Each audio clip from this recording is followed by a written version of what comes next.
আসসালামু আলাইকুম বন্ধুরা 148 পৃষ্ঠার প্রশ্ন নাম্বার 16 এবং 17 এই দুটো আমরা সমাধান দেখব। এখানে 16 নম্বরে বলেছে তোমার শ্রেণীর 15 জনের ওজন উপস্থাপন করো এবং গড় নির্ণয় করো। অর্থাৎ তোমাদের শ্রেণীর বা ক্লাসের যে ছাত্রগুলো আছে তার মধ্যে থেকে 15 জনের ওজন আমাদের এইভাবে লিখে দিতে হবে এবং এগুলোর গড় আমাদের নির্ণয় করতে হবে। তাহলে আমরা এভাবে লিখতে পারি যে 16 নম্বরের সমাধান, আমার শ্রেণীর 15 জনের ওজন যথাক্রমে, মাঝখানে আমরা এখানে কেজিতে লিখে দেব, কারণ আমরা ওজন সাধারণত কেজিতেই নির্ণয় করে থাকি। আচ্ছা, তাহলে আমরা এখানে 16, 17, 18, 22, 24, 19, 17, 27 এইরকম এলোমেলো করে আমি আমার ইচ্ছা মতো এখানে মানে কিছু ওজন বসিয়ে দিব, এলোমেলো করে বসিয়ে দিব। আচ্ছা, তাহলে এখানে আমরা কেন এলোমেলো করে বসিয়ে দিব? কারণ আমরা তো এইভাবে সিরিয়াল করিনি যে কার ওজন বেশি তাকে পরে লিখব, কার ওজন কম। প্রথমে ডাটা কালেকশনের সময় বা উপাত্ত কালেকশনের সময় এগুলো এলোমেলোই থাকে, সুতরাং এখানে আমরা এলোমেলোভাবে লিখে দিব। আচ্ছা, 15 জনের ওজন আমরা এখানে আনুমানিক লিখে দেব। আচ্ছা, এরপরে আমরা এগুলোর গড় বের করব। গড় বের করার জন্য আমাদের এখানে কিন্তু এই ছোট থেকে বড় বা বড় থেকে ছোট এগুলো সাজানোর প্রয়োজন নাই। আমরা এখানে 17, 18 মানে এগুলো যা আছে এগুলোকে আমরা এই মাঝখানে কমা না দিয়ে যোগ চিহ্ন দেব, দিয়ে আমরা এই সবগুলো যোগ করব। এখানে আমাদের এই সবগুলো যোগ করে আমাদের হচ্ছে এখানে 342। আর যেহেতু এখানে 15টা উপাত্ত আছে বা এই যে 15 লিখে দেওয়া আছে, এই জন্য আমরা 15 দিয়ে ভাগ করব। তাহলে 15 দিয়ে যদি 342কে ভাগ করি তাহলে 22.8 হয়। আর এই ভাগটা আমাদের কিন্তু এই পর্যায়ে মানে হাই স্কুলের এই পর্যায়ে এসে বা ক্লাস 6-এ এসে এই ছোট ছোট ভাগগুলো আমাদের এখানে দেখানোর প্রয়োজন নাই। তোমরা পারলে দেখাবে, না দেখালেও কোনো সমস্যা নাই। সুতরাং এখন আমাদের আসলে এই ছোট ছোট ভাগগুলো আর এখানে দেখানো হবে না। এই 6, 7, 8 আমরা যত উপরে ক্লাসে যাব তত এই সিম্পল ভাগ বা গুণগুলো আমরা এখানে আর রাফ করে দেখানোর প্রয়োজন নাই। কি কারণে প্রয়োজন নাই? কারণ এখন আমরা বড় হয়ে যাচ্ছি, ধীরে ধীরে এই ছোট ছোট ভাগগুলো আমাদের মুখেই মানে এখানে সমাধান করা যাবে। যেমন দেখো আমরা কিভাবে মুখে মুখে এটা সমাধান করলাম। 15 দ্বারা প্রথমে এই 34কে ভাগ করলাম, তাহলে আমরা 15 দ্বারা যদি 34কে ভাগ করি তাহলে 30 হয়। 15 দুগুণে 30, তাহলে এই যে 2 বাদ দিয়ে 30 হয়েছে। এখন এই 34 থেকে 30 বাদ দিলে 4 থাকে, সে 4-এর পাশে যদি এই 2 বসাই তাহলে কিন্তু আমাদের 4 × 10 = 42 হয়। এখন যদি 15কে 3 বার দিই তাহলে 3 × 15 = 45, বেশি হয়ে যাচ্ছে, তাহলে আবার 2 বার দিতে হচ্ছে। 15 2 বার দিলে 15 দুগুণে 30। এখন এই 42 থেকে যদি 30 বাদ দিই তাহলে 12 হয়। আচ্ছা, 12 হয়। এখন কিন্তু 12কে কিন্তু 15 দ্বারা ভাগ করা যায় না, এই জন্য একটা এই যে দশমিক দিয়ে 12-র পাশে যদি এই একটা শূন্য নেই তাহলে 120 হয়ে যায়। এখন আমরা এই 8 আর 15 এখানে গুণ করলে আমাদের 8 × 15 = 120। আচ্ছা, তাহলে এখানে আমাদের অ্যান্সার হলো 22.8। তোমরা এখানে যদি পারো তাহলে এখানে রাফ লিখে দিলেও সমস্যা নাই, কিন্তু মনে রাখবে যে তোমরা যত বড় হবে তত এই রাফগুলো ধীরে ধীরে এগুলো কিন্তু কমে যাবে। আচ্ছা, তাহলে আমরা এখানে কি করলাম, দুটা ধাপে কিন্তু এই অঙ্কটা করলাম।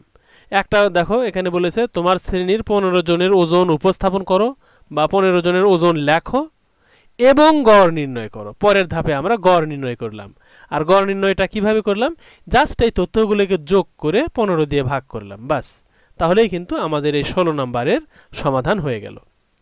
আচ্ছা, এরপরে আমরা 17 নম্বরে যাব।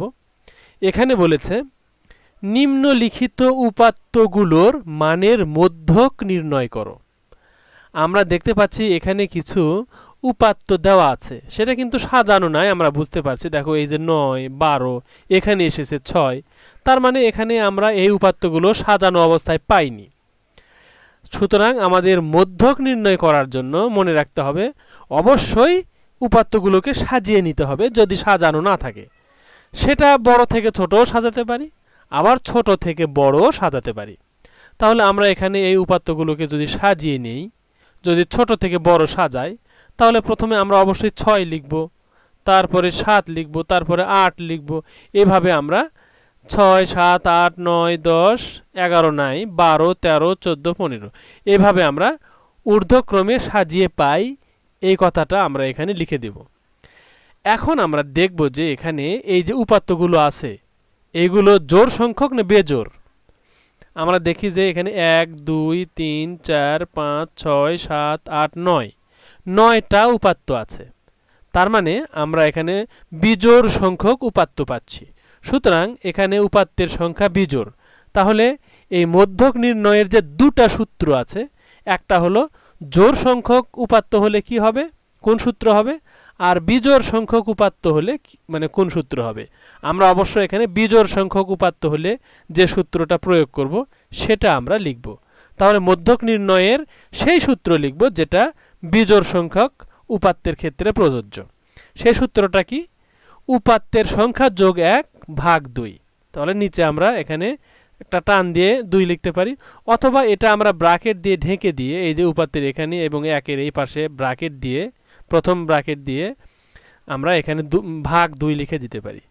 আচ্ছা, যাই হোক, যেভাবে হোক তোমরা এখানে উপাত্তের সংখ্যা আর তার সাথে 1 যোগ করবে। তাহলে এখানে উপাত্তের সংখ্যা কত আছে? আমরা যদি এখানে দেখি যে উপাত্তের সংখ্যা আছে 9, আর তার সাথে এই যে যোগ 1, আর নিচে এই ডিভাইডার লাইন এঁকে তার নিচে 2। তার মানে 9 আর 1 যোগ করলে হচ্ছে 10, আর নিচে ডিভাইডেড বাই 2।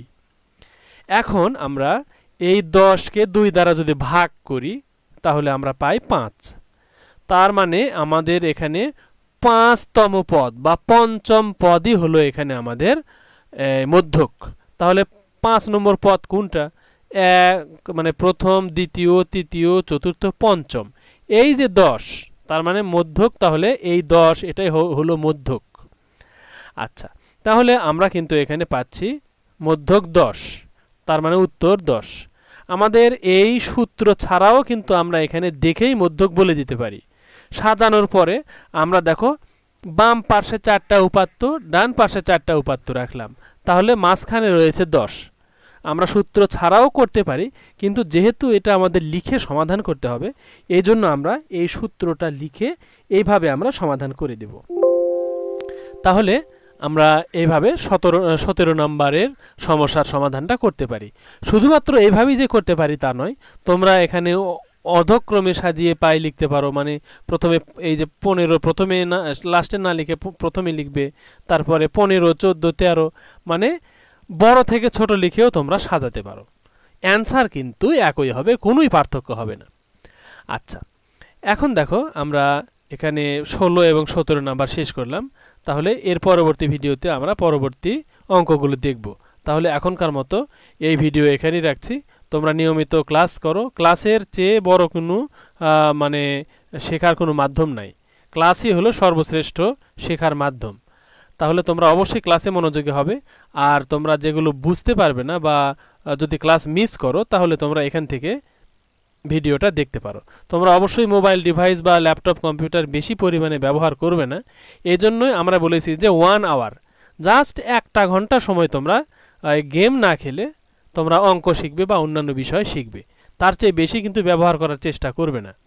তার চেয়ে বরং তোমরা ব্যাট বল নিয়ে মাঠে গিয়ে খেলতে পারো, বা ফুটবল খেলতে পারো, বা ব্যাডমিন্টন, সাঁতার কাটতে পারো। মানে যত পরিমাণে সম্ভব ডিভাইস থেকে দূরে থাকতে হবে, সেটাই কিন্তু তোমাদের জন্য এবং আমাদের জন্য, সবার জন্য ভালো হবে। তাহলে এই কামনা ব্যক্ত করে এখনকার মতো এই ক্লাস এখানে রাখছি। আল্লাহ হাফেজ।